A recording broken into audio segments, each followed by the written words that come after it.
Did you inherit $1 million from your grandparent, or are you about to become wealthy from someone else's hard work? If you say yes to these questions, this show is not for you. You, the hardworking, committed, and ambitious professional who have a 9-to-5 corporate job or a 12-hour shift worker keeping the assembly line running. Perhaps you run your gig as a freelancer, or maybe you run a small business. You are in the right place. Welcome to the Career Evangelist Podcast, where you get your weekly tips, ideas, strategies, and inspiration to find purpose in what you do so you can build a career you are passionate about and live a fulfilled life. Here is your host, Bola. Hello, everyone, and welcome to another episode of the Career Evangelist Podcast.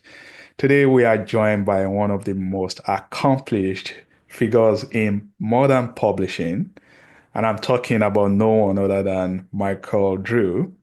With over 2 decades of experience, Michael has propelled an incredible 131 books onto major bestseller lists, including the New York Times and USA Today. He's not just a book marketer, he's a strategist who understands the cultural and emotional forces that make ideas spread. Michael is the co-author of Pendulum, a groundbreaking book that explores 3,000 years of cultural cycle to help individuals and organizations make smarter decisions about timing, messaging, and influence. In today's conversation, we will uncover how you can turn your ideas into best-selling books, understand what makes content resonate in today's world, and leverage the power of storytelling to grow your career and impact. So without further ado, let's welcome our guest. Hey, Michael, welcome to the show. It's a real pleasure to be here. Thanks for having me on. It's awesome. So, Michael, you've helped over 130 authors to hit bestseller list. That's incredible. How did you get started in publishing? Can you share that with us? Great question. So I started in publishing a good 27 years ago. I actually, a little backstory on me, I was a high school dropout and decided that I was going to be homeless, living with a young lady under a bridge, and I made my money selling drugs and was pretty successful at it. But after a while, decided that I didn't need to be homeless. I didn't have I wasn't abused, wasn't coming from a bad home or anything. So I went home, got a job at a Burger King, was the manager at the Burger King, met a young lady. We got married. She said I was too smart to manage a Burger King. And so she had me go get a job at a company called Executive Excellence, which was selling a magazine called Executive Excellence, which was a division of the Covey Leadership Center at the time, as in Franklin Covey, or Stephen R. Covey, the author of Some Habits of Highly Effective People. And back then, it was just the Covey Leadership Center. It hadn't merged yet with Franklin, and so it was just the Covey Leadership Center, and they were selling the magazine. And I came in and within 3 months became the number 3 salesperson within the organization, which is only significant because the then 1, 2, and 4, and 5 salespeople had all been there for more than 5 years, and they were just renewing old subscriptions that they had already generated. So I was going out and generating new revenue for the company. And at about that time, that's when the merger between Franklin Day Planner and the Covey Leadership Center happened, became Franklin Covey. And the magazine, Executive Excellence, was given to its executive editor, Ken Shelton, for being the ghostwriter for 7 Habits of Highly Effective People. And at that point, Ken came to me and he said, "Hey, Mike, we publish all these great authors in our magazines. Why don't we start publishing their books?" And as a young, then naive 18 and some year old, I'm like, sure, I can do that. And I failed miserably. But in that failure, I had to go out and learn how the book publishing industry worked. I had to learn how to do author and client acquisitions. I had to find a distributor to be able to distribute our books. I had to figure out production. I had to figure out all of these different elements in publishing. And though we failed, I impressed and the publisher's there. It's not a highly successful one, and when I say failed, I mean we didn't have any, renowned or highly successful books. But what occurred was that I impressed some fairly important people in the industry. and got a referral to work, a referral to a gentleman by the name of Ray Bard. Ray Bard was the publisher at Bard Press. Ray is a legendary business book publisher. He did some of the biggest books in business of all time.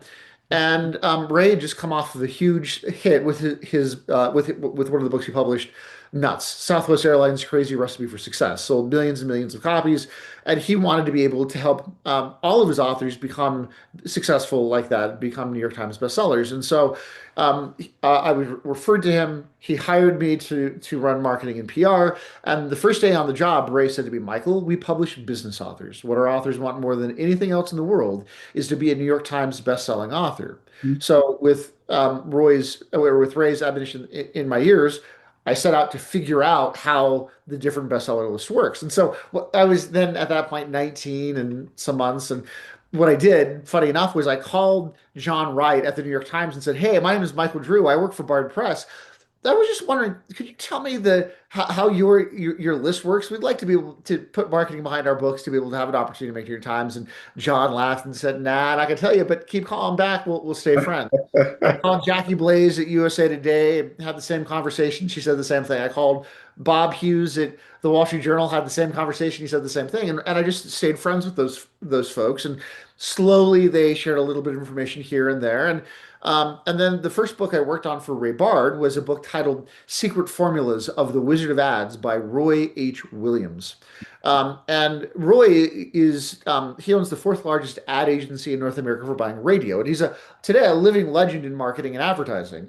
He's built some of the biggest brands out in the world of diamond jewelers, cars, HVAC, and other such industries, plumbing and beyond. In any case, he'd written this book, Secret Formulas, and he was very well known in the world of radio, and all the radio stations were vying for his clients' money for their advertising budgets. And so what we did is I devised a plan to mail an advance copy of the book to the general manager of every radio station in North America. There were more than 6,000 of them throughout the US and Canada. With an offer that said, if you buy 20 copies of this book on a specific date from a local bookstore and then run 200 radio ads promoting the book, we're going to give you a copy of a training library for your sales reps. This is done by Roy. And you see, what'll happen is these books, Secret Formulas of the Wizard of Ads, argue that radio is the best form of advertising for a small or medium retail business. So we'll give your sales reps this training. They'll go through the training. They'll take the book. They'll give it to potential clients. The book will close or convince the potential clients to buy radio. You'll have those sales reps trained on how to use the book to sell the radio, and you'll get more customers and more revenue out of that.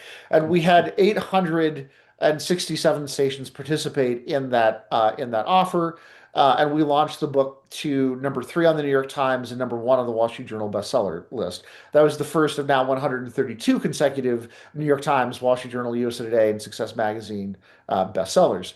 And from that first campaign through all of the subsequent campaigns that I ran, I gathered more information from the list, but also seeing what worked and what didn't informed me for the next campaign and the next campaign and the next campaign on what to do and what not to do to be able to start meeting those standards. And so that's really how I got into it and started learning about how the bestseller list works. And then working for Ray Bard, I learned a lot more about the editorial side. I learned a lot more about the design of a book, to create the customer experience when reading a book.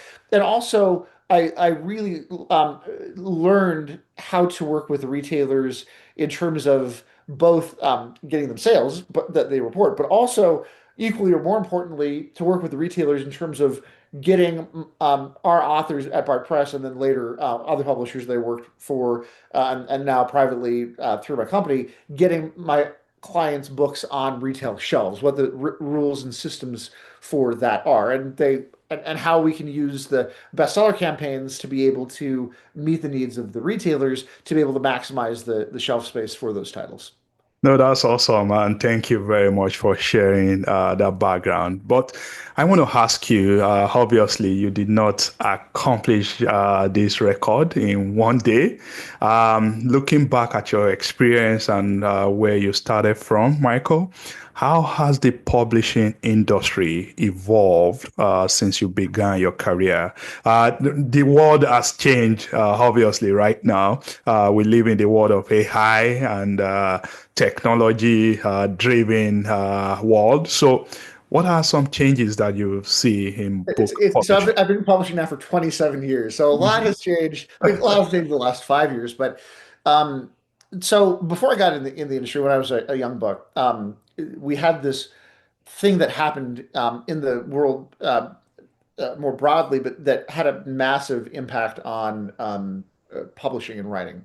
And that was in 1980, the advent and popularization of the personal computer.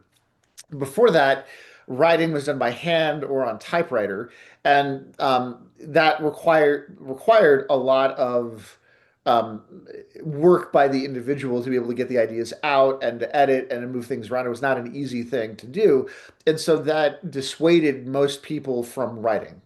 Unless you were really vested as a writer, most people didn't. Well, with the advent of the personal computer and word processing, WordPerfect to begin with, but then Word and others later on, pages on the Mac, that allowed for anybody to write because it's easy to uh, Yeah. write, type, copy, paste, cut. Uh, grammar check, spell check, all of those things have been around since the early 80s. Obviously, they've improved over time, but Mhm. it opened up the world to allow anybody to write a book if they so chose. So pre 1980, between 1880 to 1980, the average number of books published each year was 40,000 new titles. The average bookstore carries on average 100,000 unique titles. Of those 100,000 titles, between 70 to 80% are what we call backlist titles, which are your perennials, your classics, and last year's bestsellers. And Mhm. so what that means is each year the retailers only have shelf space for 20 to 30,000 new titles. So the publishers that published between 1880 and 1980, they really the books that they put out, that they controlled, they got the shelf space and for the most part, and they were able to sell at different levels, but they were able to sell, and the publishers had that control. When personal computer came out, everything changed. When I started back in 98, 99, there were 79,000 books published. So between 1980 and 1998, 1999, the number of books being published each year had doubled. Last year, there were 1,076,000 books published, Ah. right? All vying for the same shelf space. Like the amount of available shelf space has not increased with the number of books who have been published. Mhm. So the computer was the first big change in publishing. And then the next would be the advent of the internet, but specifically Amazon. Right, Amazon was very young when I first started in the industry. They sold books. They weren't the giant that they are today. In fact, most people don't know this. Amazon, when they first came out, like 95, 96, they sold toys. They were a toy store. They were not a bookstore. By 98, 99, they had changed their focus to books, and they weren't selling anything but books for a number of years. Like their original focus for about a decade from there was primarily books before they started adding in other products that they could sell. And so with that, changed the distribution model a little bit for books, and then from there, the next big change dealt with ebooks. Now, the latest change has to do with printing of books. Mhm. Um, Historically, if you were self-publishing, you would have to print books, right? And you'd have to figure out the distribution. Ebooks didn't require printing, and so ebooks came out around 2007, 2008 with the Kindle and the things starting to advance from there. And so they slowly increased. Right now, they represent around 24.6% of books sold. There was a time where we all thought that ebooks would take over, and they haven't. They've stayed pretty static around just below 25% of sales and revenue. But that changed and allowed even more people to believe that they could publish, right? Now they could write it. Now they could put a book out through KDP, Kindle Direct Publishing, and have that available on ebook so that increase the number of authors.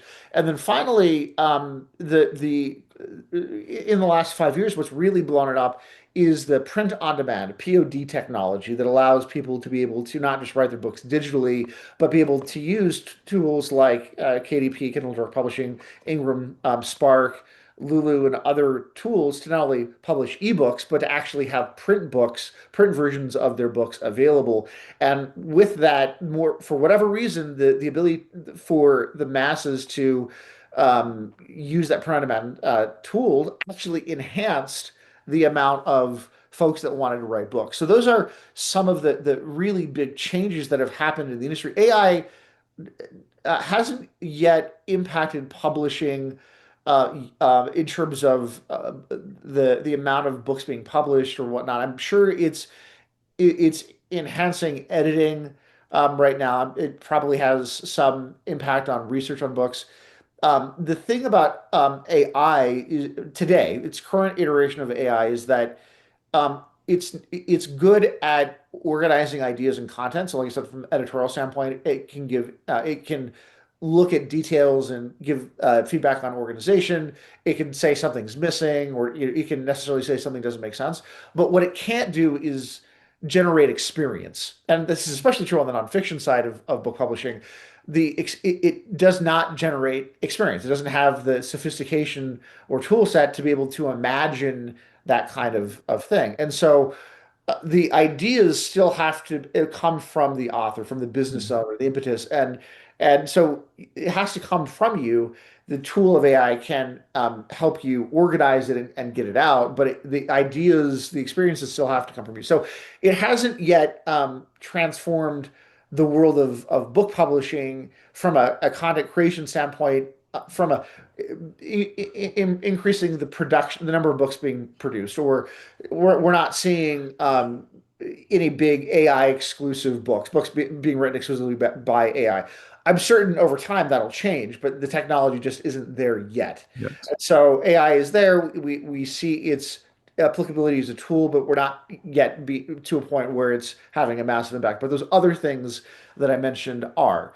And so then what you look at then is with more people producing more content, writing more books, you look at where a book's being sold. And most books, 80% of revenue, a publisher will tell you, comes from the stores, whether it's online or the brick and mortar stores. And in fact, what we know is that Amazon is the biggest retailer today, represents about 16.6% of all books sold.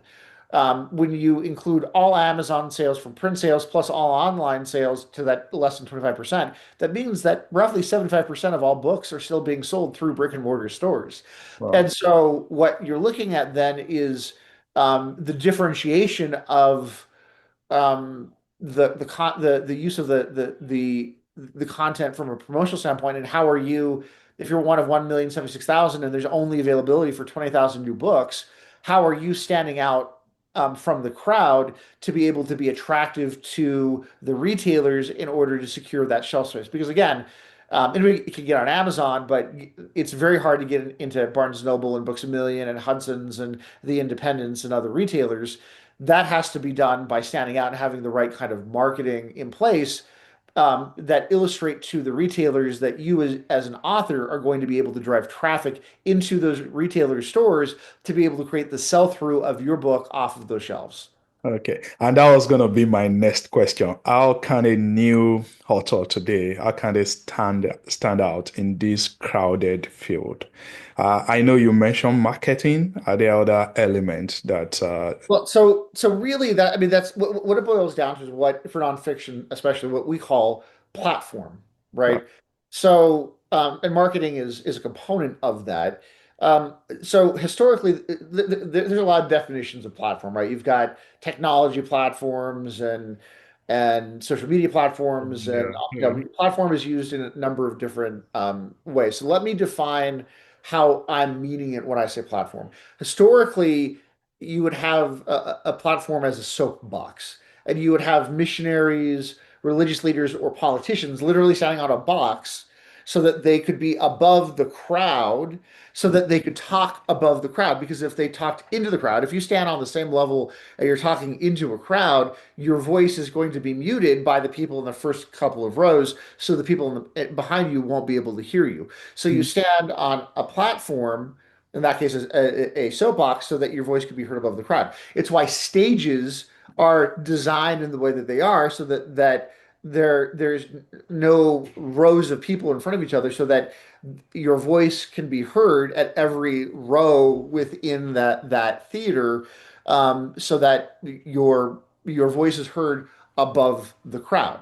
And Mhm. so that is what a platform is. It's a soapbox, it's a stage. Only that today we have the ability to use the internet and other mediums to represent what that platform is. Okay. And so what that means is that we're trying to be able to get our clients' voices heard above the crowd, Mhm. right?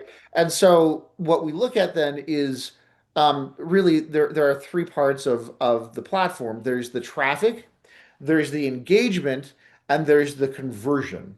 Now, one of the things that's important to note is that, there's really no money in books, right? I have 132 New York Times, Wall Street Journal, USA Today Success best-selling authors, and only about, it was seven of them that I'm familiar with have broken even or made money from book revenue against marketing expense. But what I can tell you is that 110 of those clients increase their gross revenue permanently by $1 million or more per year. I can also tell you that 10 of those clients permanently increase their gross revenue by $50 million or more per year. And I can tell you that seven of those clients permanently increase their gross revenue by $100 million or more from the proper use of the book in the building and the growth of their platform, right? And so, no, most of them didn't make money directly from the sale of the book, but they mainly made money from the building and the growth of their platform.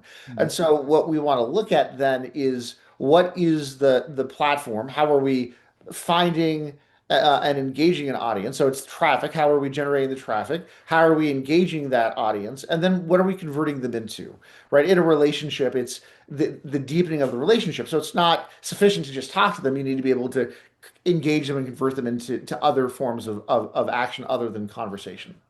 Okay, so it's been very, very detailed, and I appreciate you sharing all this depth of knowledge with us.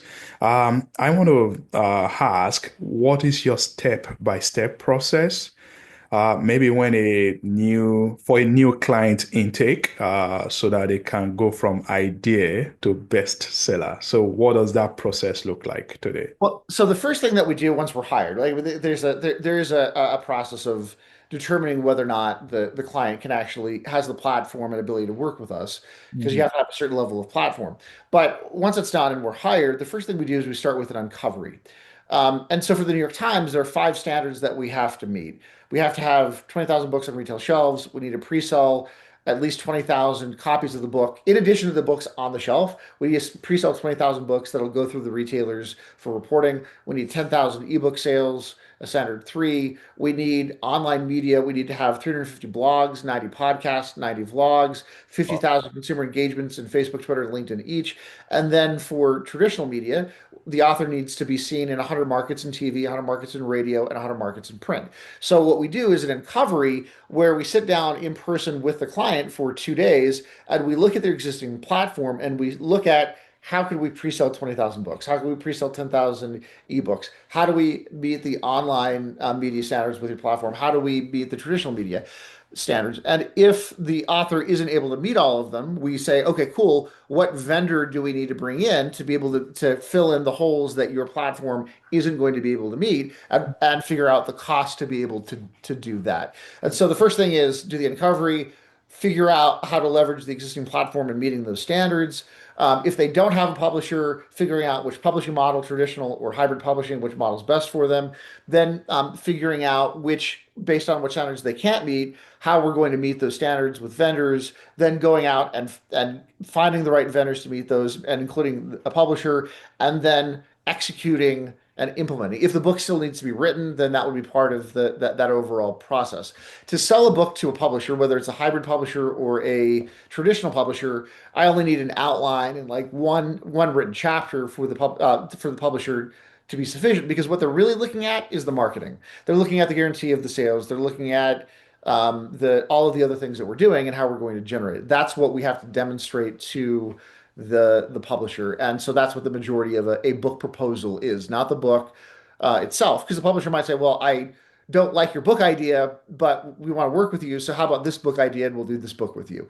And so we start with that uncovery to be able to do the planning for the content, do the planning for the publishing model, do the planning for meeting the marketing standards. And by the way, when meeting the marketing standards, we need to make sure that those are being met in a way that also meets the author, their business objectives, right? Like it's not, you can throw money at meeting a standard necessarily, but if meeting of those standards aren't done in a very linear and clear way, connected back to clearly stated business outcomes and measurements, then you won't see the impact on the business. We have to make sure that we're tying all of that together. So good. So finally, Michael, where can my listeners, where can they find you so that they can connect with you and continue this journey with you? So if your audience are interested in the bestseller services, promoteabook.com. I like to keep things simple. We promote books. So promoteabook.com, promoteabook.com is where we talk about our bestseller services. If your folks don't have the platform to run a bestseller campaign, or if they need to write a book, or if they're looking at building a platform so eventually they can become a bestseller, we do a book writing retreat in Guatemala 1 to 2 times per year. It's a month-long retreat. We have a website, bookretreat.com, bookreat.com. Again, I like to keep things simple, bookretreat.com.